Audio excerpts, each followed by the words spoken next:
Hey everybody, welcome to our third lecture in Hebrews, yeah, doing Hebrew 102, okay? So, Biblical Hebrew 102. I'll get it right here in a minute. I'm going to hit you with some more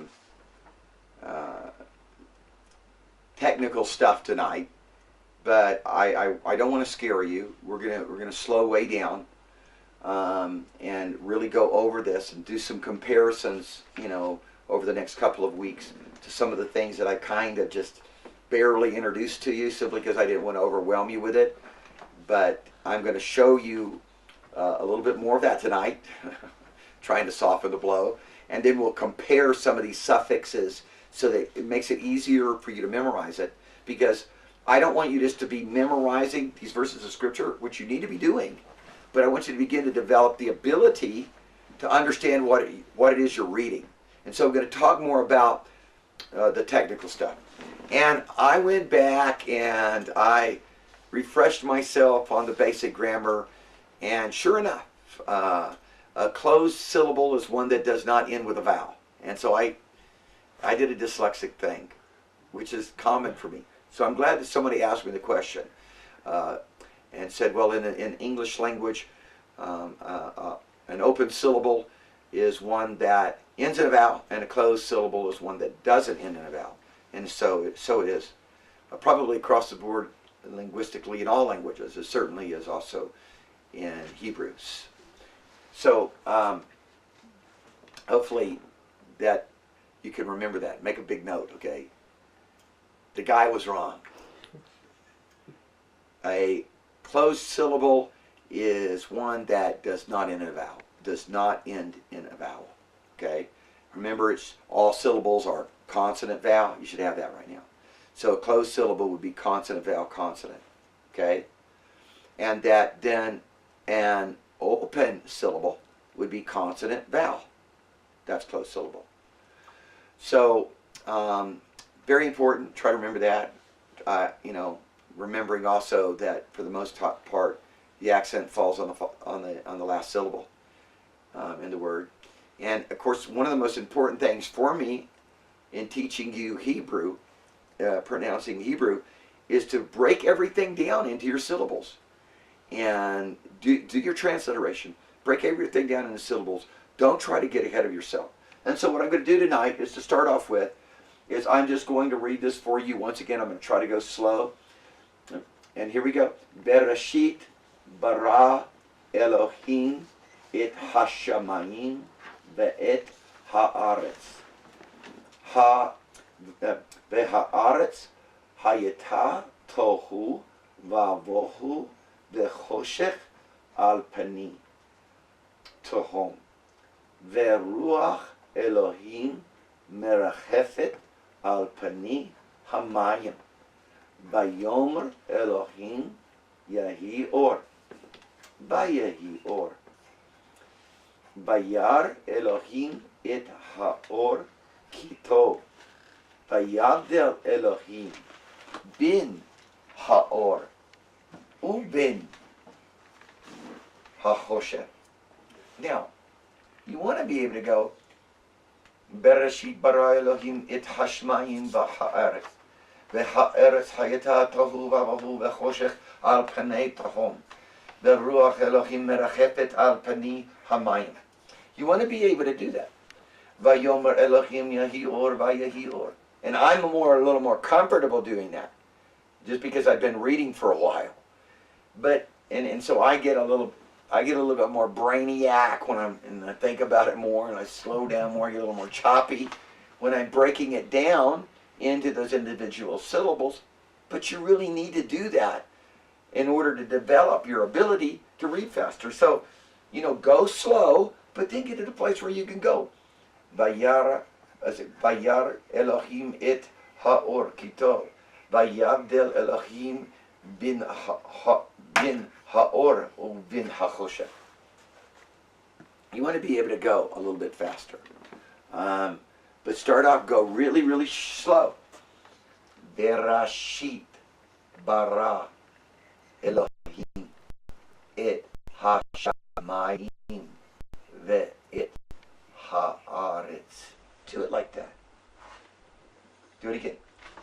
Bereshit bara. So when I'm doing it, hopefully you can hear me pronouncing almost every syllable separately.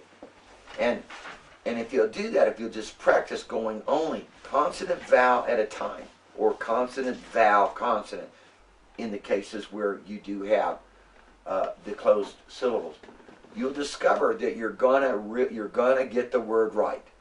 You're gonna get it right. Elohim et hashamayim. Okay, but as the time goes on, you want to go Bereshit bara Elohim et hashamayim. Sounds a little different, but it was right. Okay, ve'et haaretz, and then once again ve'haaretz hayita tohu vavohu ve'koshech al panim tohom ve'ruach Elohim merachefet al pani hamayim. Then you work at it to get a little bit faster. Ve'ha'eretz hayata tohu vavohu ve'koshech al pani tohom ve'ruach Elohim merachefet al pani hamayim. Well, what gets you a little bit faster? Memorizing it.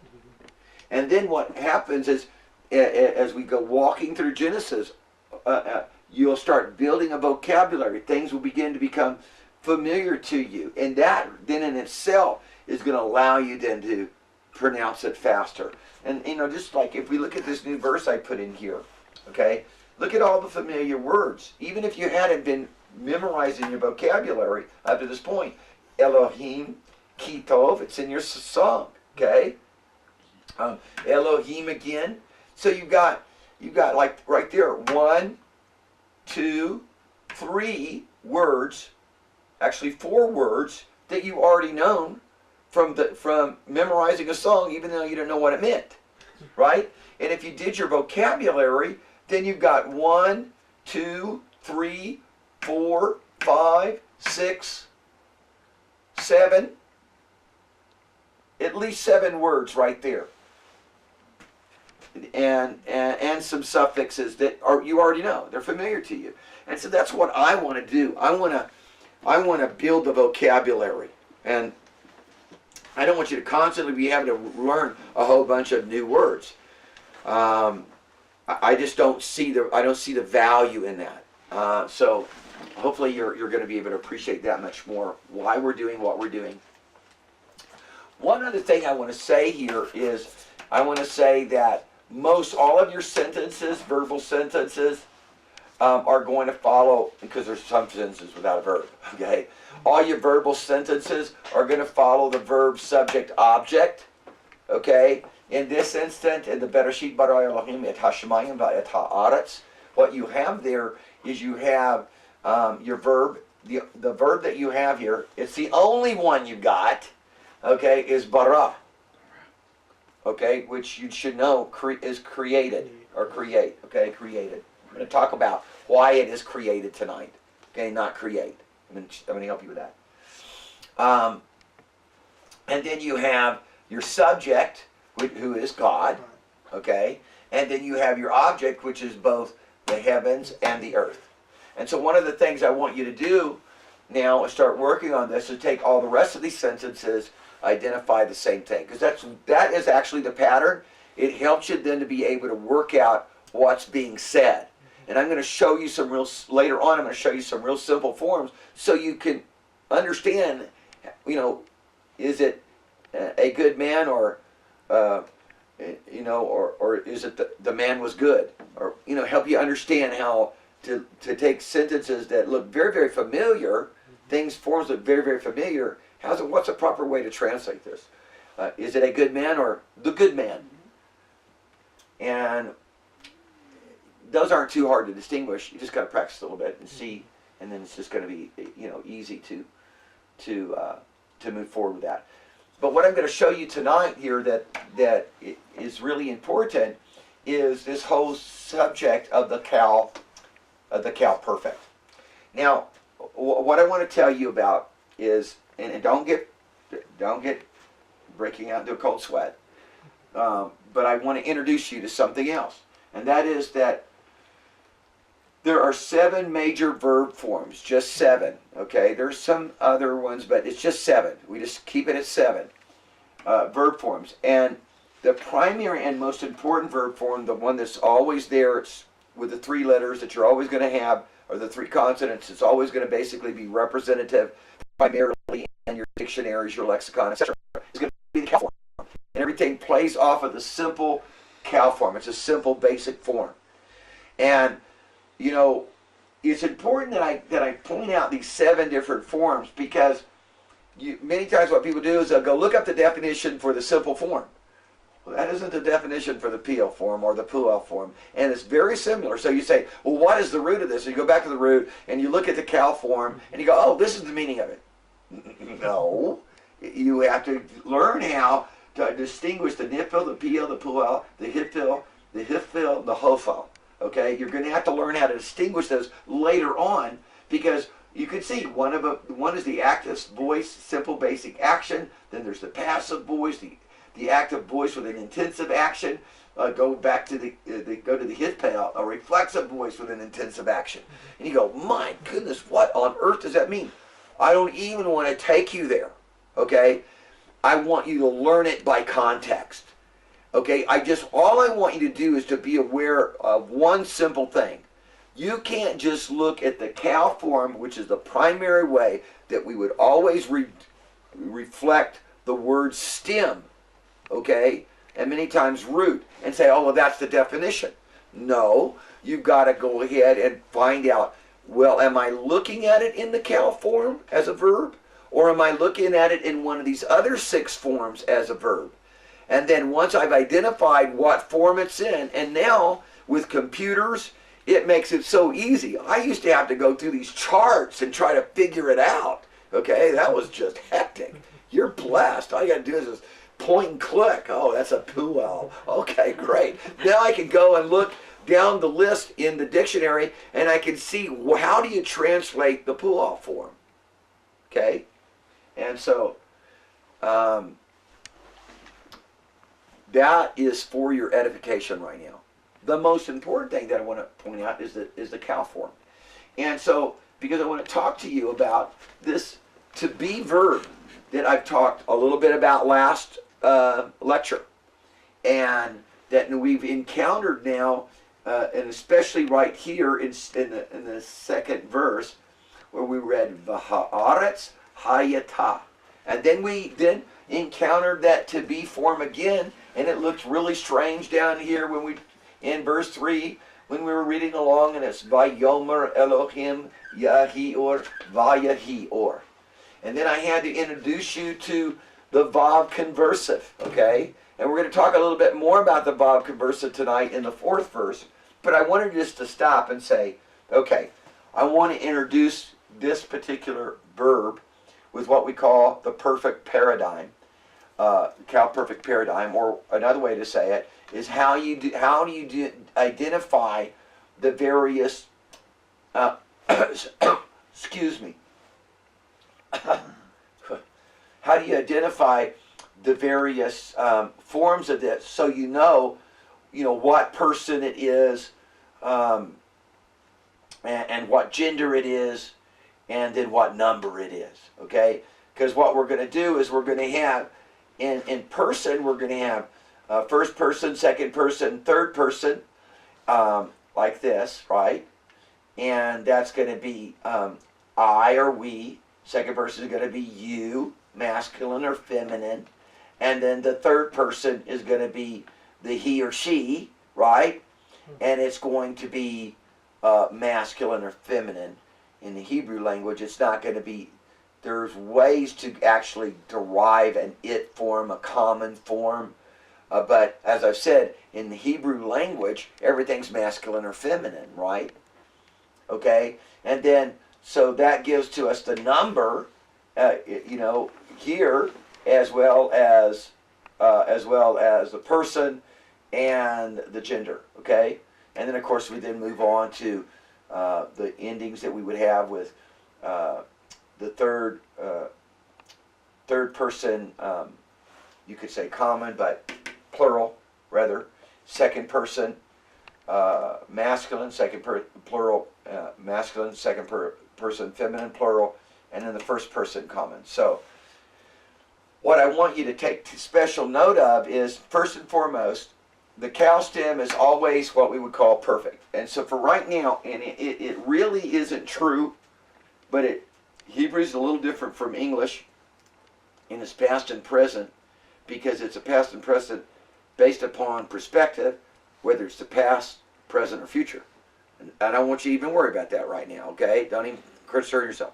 All I'm trying to say is, the best way you want to understand this, to start off with, is when we say it's perfect, we're saying it's past tense, okay?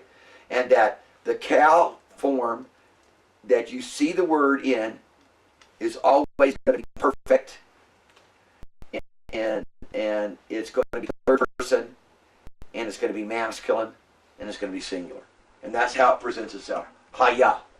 Okay? So when you see the stem, it's perfect, masculine, third person, singular. And now we're going to make something out of it. So you can see here, when you look at the cow stem, the first form that you are introduced to is the third person, masculine, singular. So, and it is third person, masculine, singular, past tense. Okay? So that's how we know when we look at this verb, bara. It's past tense. What does we know about bara? We know this. We know that it is a cow, because that's the way it's simple form.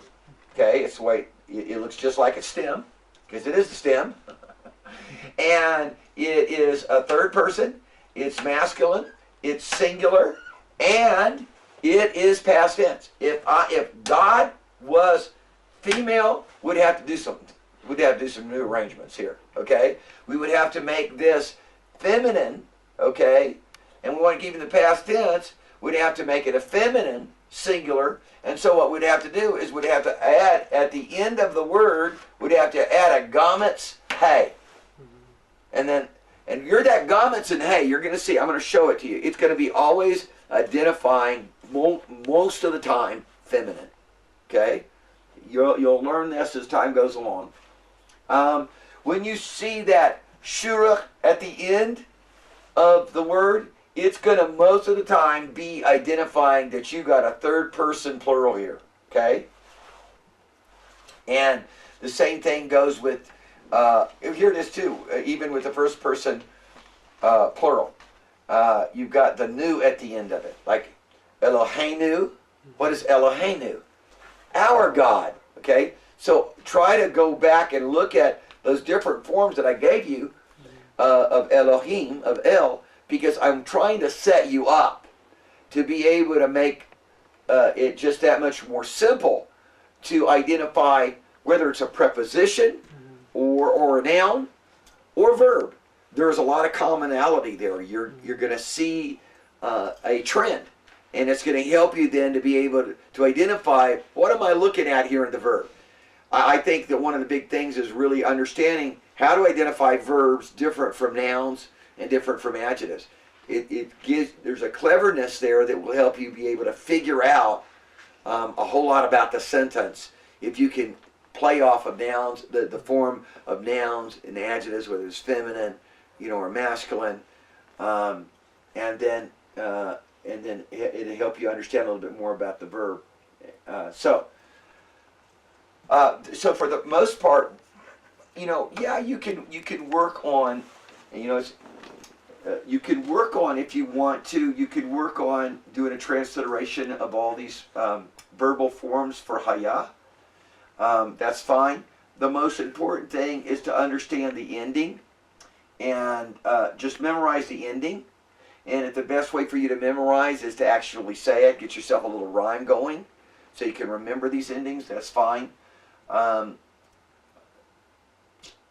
Yeah. But that's really the point. And what I'm going to do is probably next lecture is I'm going to take these suffixes and for the perfect, and I'm going to also compare these suffixes to those that I gave you, for example, for the noun. The example that we used for the noun suffixes, of course, was Elohim. Right? Right. Okay. So let's look through here and try now. Just go in the next verse, and let's go ahead and try to identify the verb Okay, the first verb that we find is once again is the same one. It's hayata, and then we ask ourselves, well then, this form of the verb, what is it? Okay, and then you can come over here and you can look at your chart and you can say, aha, what is it? What is the form of the verb when you look over here? And one of the big things is that tet. When you see a tet, it just all of a sudden should cause something to stand out for you there. So, what do you see? You see, oh my goodness, well, it's right over here in the, second person.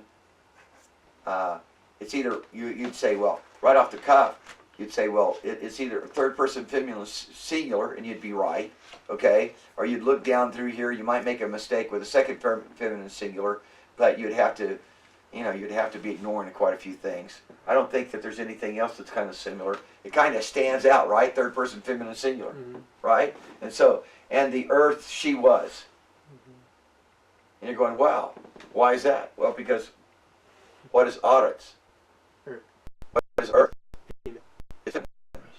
Okay. So I said, well, why is it feminine? Because it is. Okay. And well, how do you know it's feminine? Because the verb told me.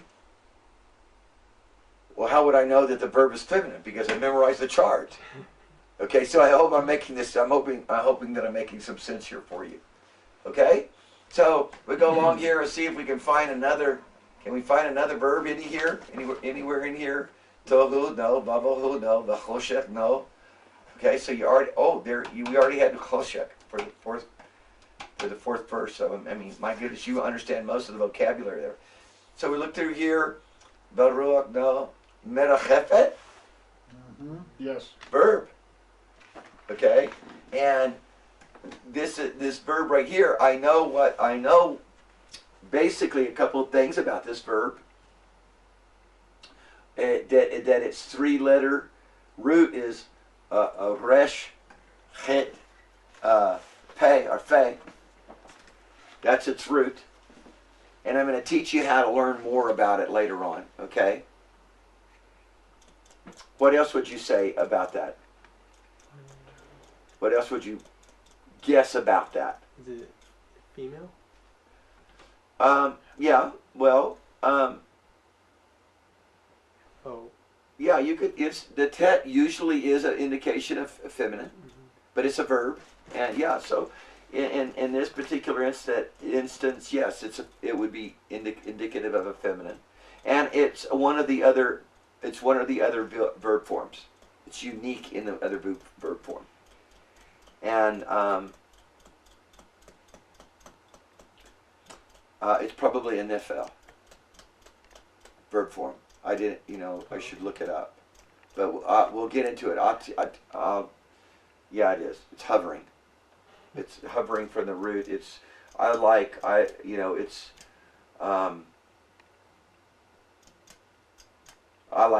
like brooding, but I'm pretty sure merachefet. Pretty sure it's nifel form. But we'll teach you more about that later. Okay. But there's no more verbs. Two verbs in the whole sentence, right? Okay. Basically. Then let's look at this next word, vayomer. And when you look at vayomer, what are we looking at? We're looking at a verb, right? Said, and he said. And so there's that vav conversive again, because I haven't. I'm teaching you the perfect form, or introducing the perfect form to you tonight. I'm going to introduce the imperfect form to you later, after we compare the endings of the perfect form to the suffixes that I've already given you. Then I'll bring in the imperfect form, and the vav conversive does what? It takes whatever form is there and it changes it, and it's usually changing it from an imperfect form here to a perfect form. So and he said, instead of He will say. Instead of he will say, and he said. Otherwise, you would be and God will say. Well, when is he going to say it? And God will say, if there wasn't a vav conversive, and God will say, light be and light was. That ain't going to work. So we had to have a vav conversive. Okay, you with me? Now, the root of that is easy to identify in this particular instance. I'm going to show it to you. And it's actually, this particular form of the imperfect is your simple form of your imperfect. Once again, it's third person masculine singular. You're always going to see that yod in front of it. That's third person masculine singular. It's going to have a yod in front of it. It's going to have a prefix without a suffix. You're going to see some prefixes, yods, with suffixes in the imperfect form. That's for later. I'm jumping ahead. I'm just wanting to identify the verbs, tell you a little bit about them, okay? And so we would translate that Vayomer Elohim, and he said God, so then we just simply say, and God said. That's just the literal translation. Vayomer Elohim, and God said, be light. And there's the Vav conversive again. And light will be? No, and light was. And not light will be. Light, be light, and light will be? No. No. That would be not working for any of us, to even unto this day. So,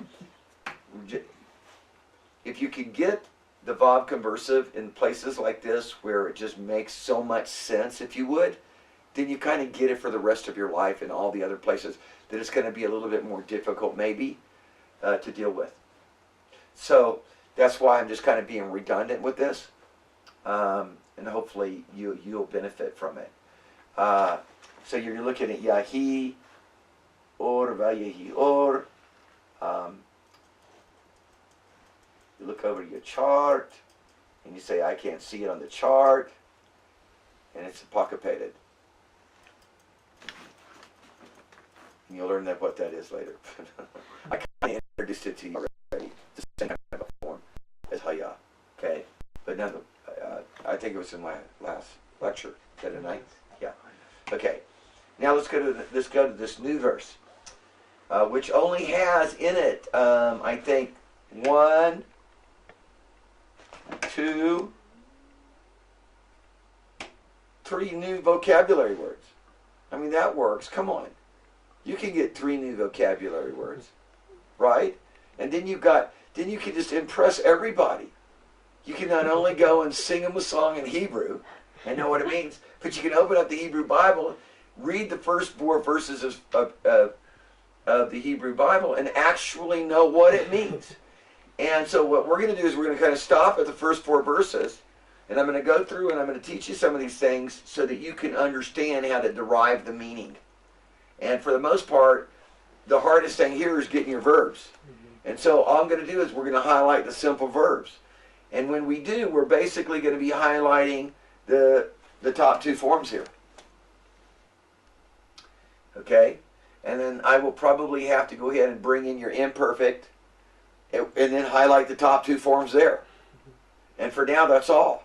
And so what my goal is over the next 2 to 3 lectures is to take these 4 verses of Scripture and make sure that you understand how to derive the actual meaning, how to translate it. Not only to do the transliteration, but to do how to do the translation. Then what we'll do is you'll do some memorization, and then as we go forward, we'll keep adding in and emphasizing the various different parts of the paradigm, the various different ways to identify the part of speech that we're in. So, Vayar, okay? Now let me just tell you about the root here for just a minute. The root is Resh Aleph He. Very common to drop the last He. And we'll learn why, but that's going to trip you up more than anything else. The stinking disappearing He. And there's a couple of other disappearing consonants later. You'll learn them. But the disappearing He. And now I've got to identify the verb from its first 2 consonants. Resh Aleph. Which, in many respects, is easier to identify the verb in the Resh Aleph when it's consecutive than when all of a sudden you have a missing second consonant. Okay, if it was just a Resh He, for example, and all of a sudden your second consonant disappeared. Sometimes your first consonant disappears.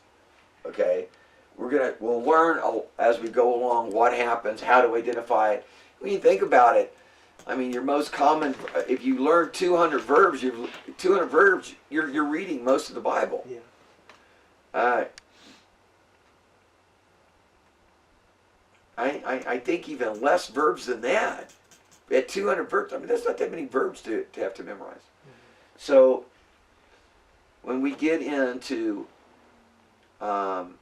probably second quarter of the second year, we'll really start emphasizing the verbs.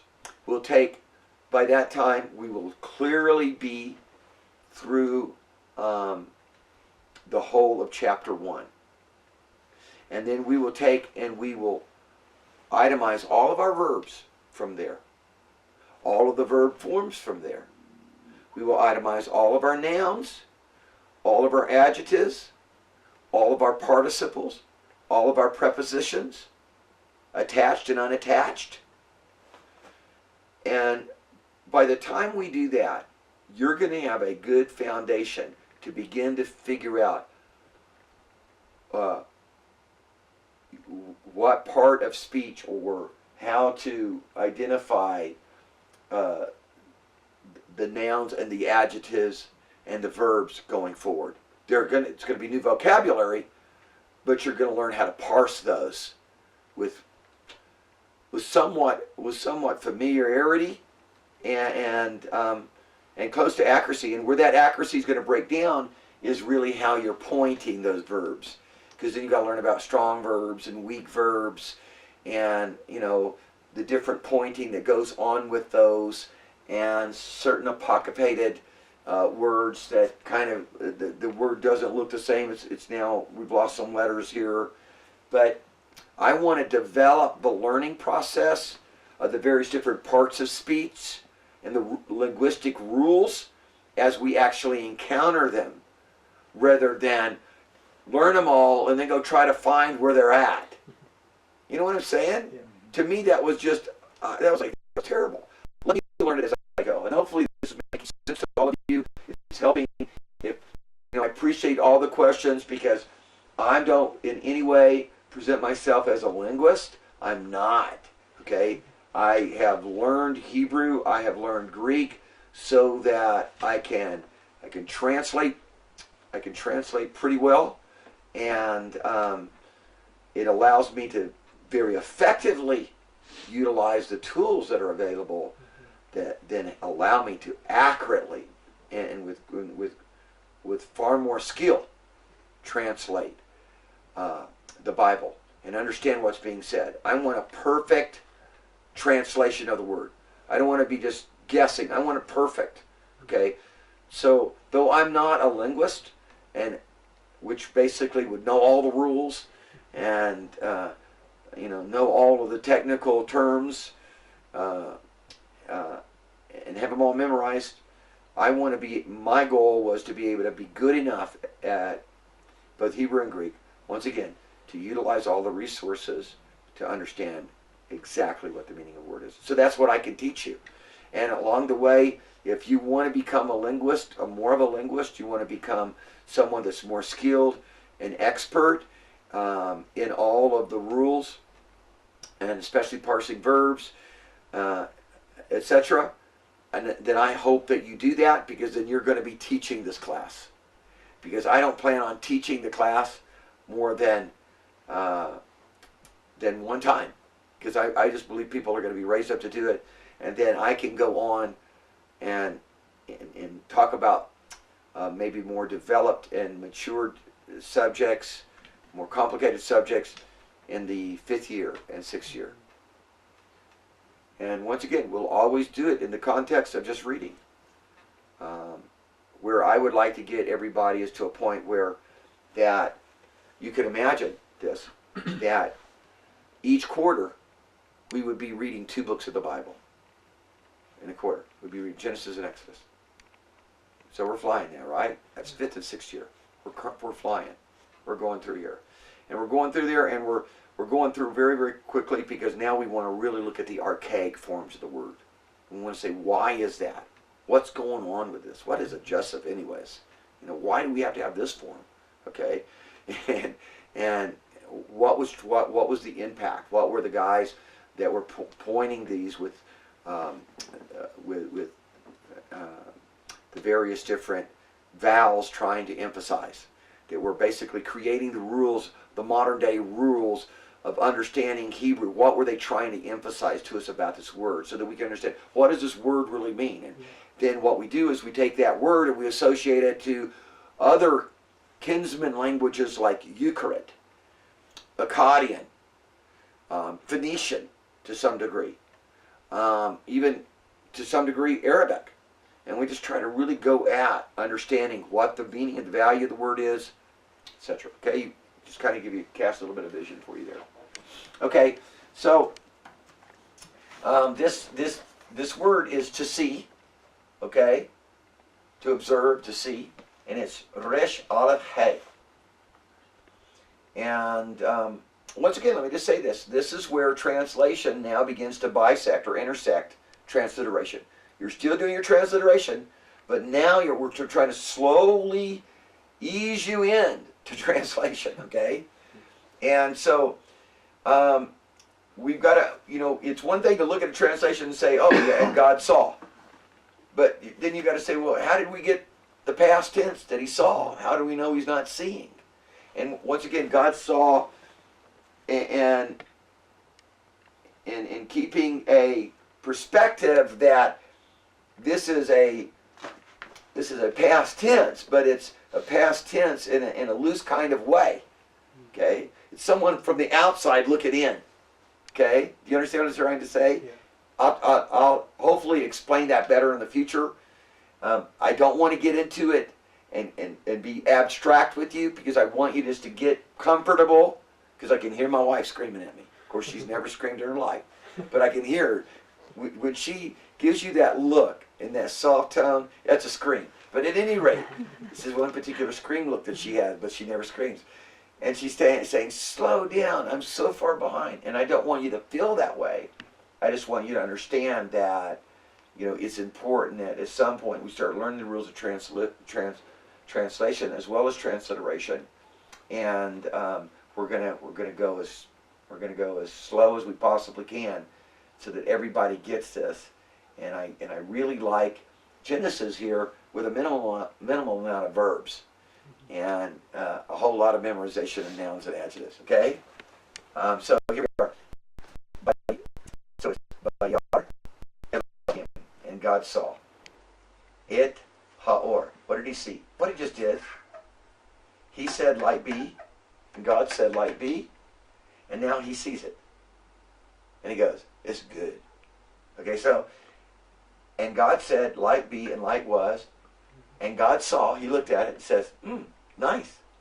Okay, and what he said was, Kitov. Kitov, Adullah Adonai Kitov. Huh? This is good, right? So, and then think about, I want you to be thinking about this. Think about how you would translate Kitov from the song, and how you would translate Kitov here. Okay? So I want you to think about that. I want you to consider it, think about it, because that's going to allow you to begin to deal with some translation issues. Okay? Write those down. Write those notes down. Think about it. Don't just think about it silently. Write those things down and send some of the stuff into us. Okay? I want you to start sending some of this in. I want to make sure that everyone knows. I want to see your transliteration. Some of you sent it already, and I know I don't emphasize it. Okay? Because I'm not much of a school mom. But I do say it. Okay? When I say something, I want you to transliterate this. That means that you're supposed to do it, and you're supposed to turn it into me. School mom breaks all that down to you. I don't break that down to you. I say transliterate it, not for you to sit there and put it into your notebook for only your eyes, but so that I can see it as well. So, do that. I hope I've emphasized that without beating anybody up too bad. Okay? Also, in case I run out of time while I'm still going through this last verse, I've got something I want you to translate down here, and you can see it better on your notes. But you haven't seen this verse, okay? But you should be able to translate it. And there's only one word in there that you have not learned yet. But when you do your transliteration, there's enough sounding that word out that you've got enough clue to know what that word is, okay? When you sound it out, you go, oh, I know what that is. You'll figure it out. And one of the things, and I'll give you another hint, one of the things I love to do, and I think is great in terms of really getting your pronunciation down, is doing names. Doing all the names of the Bible, everybody you already know in the Bible, and it's basically getting reintroduced when you hear their name pronounced in Hebrew. And, you know, might be some fun thing. Somebody said, fun, yeah. Fun thing that we'll do next quarter. But you've got to translate that. By the way, when I say you got to translate that, that's not next year. It's not like next week. You got to do that, okay? Once again, I'm not the school mom that says translate it, turn it in, got to be in by da-da-da-da-da. Just before the next class, I'm expecting emails and whatnot. And you should be able to translate that. If you're having any problems, if some of you are freaking out right now, if your hair's standing up on end, just send me an email. I'll walk you through it, and you'll discover. And now, first thing is I'm going to do is I'm going to chasten you. I'll chastise you. Because why would I chastise you? The only reason you'd have problems translating this is because they haven't learned your vocabulary. Because I told you to make a vocabulary. And if somebody says, well, I made a vocabulary of the Hebrew words, but I didn't translate them. I can tell you the Hebrew words, but I don't know what they mean. Then I want to take you the next step, and I'll help you go to the next step of actually translating them so that you know that Elohim means God. Are you with me? Okay. And that you know that Hashemayim is the heavens. And you know how we got that. Hopefully you do.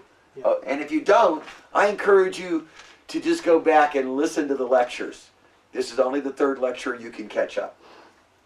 So God made the light, or God commanded the light. He said, light be. That's how God creates. He just speaks it. Light be. Isn't it beautiful? Now you understand what it means when God spoke the word. Okay? How he made the heavens with his word. He said, light be. Okay? And light was.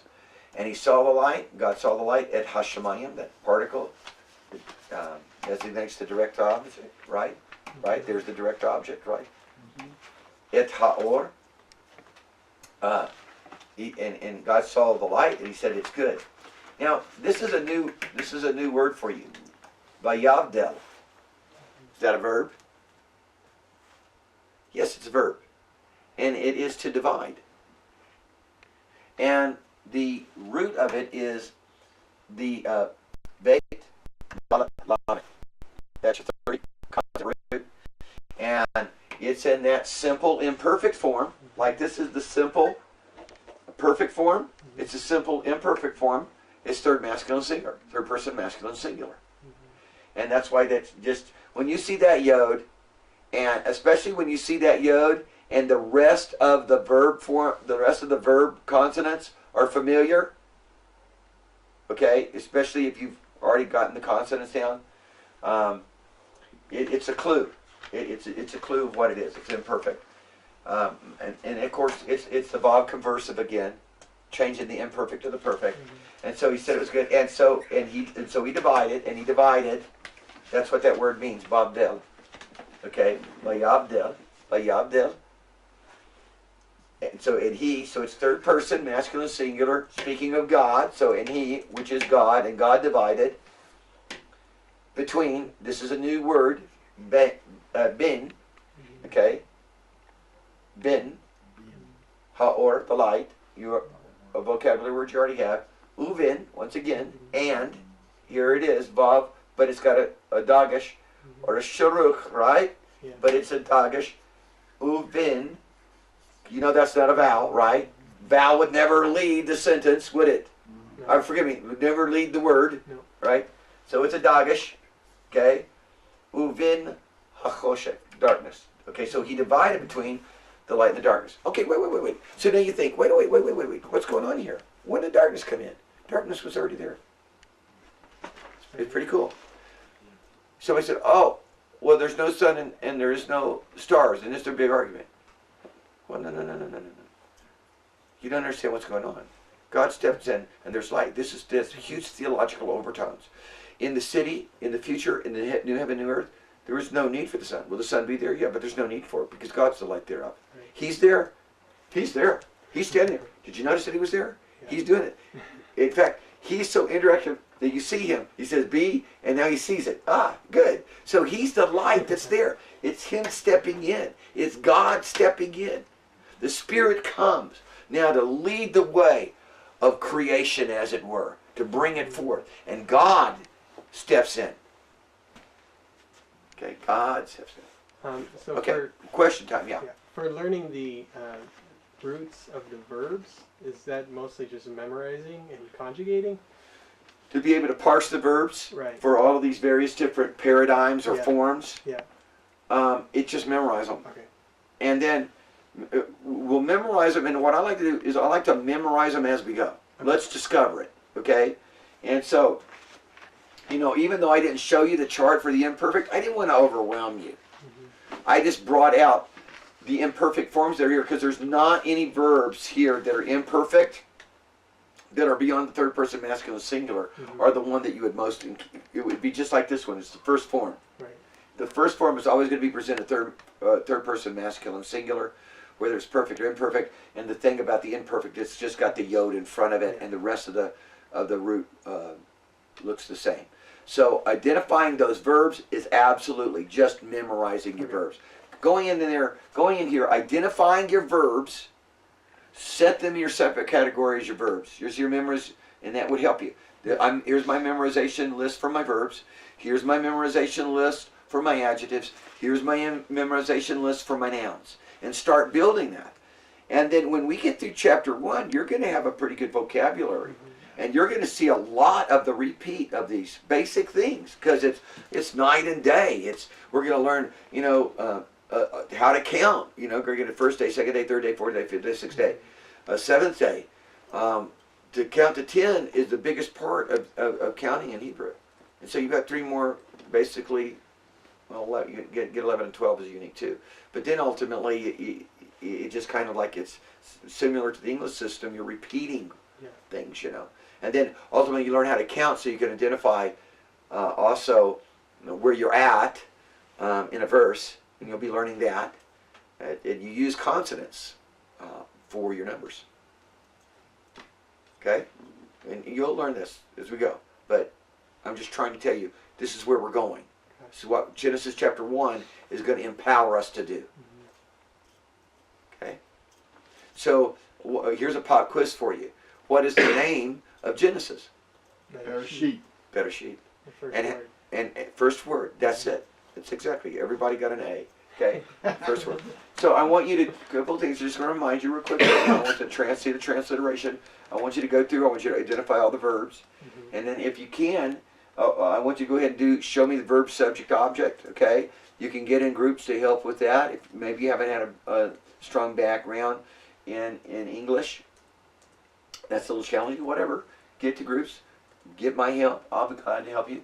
Also, I want you to translate this little sentence for me. Okay? And from now on, I expect that you're going to be able to identify at least 2 forms in the perfect. And that would be these first 2. You've already encountered them. You've encountered third masculine singular and third feminine singular in Genesis so far in the first 4 verses. Okay? And once again, remember, guys, oh, my bad. I forgot my phone. I told everybody that they were going to be able to text me with my phone in my hand and ask questions, and I left that thing sitting on the table. Forgive me. I'll get it with me, and I'll bring it next time so people can text in their questions. Okay, I love all of you. Bless you. I gotta go get on a phone call right now.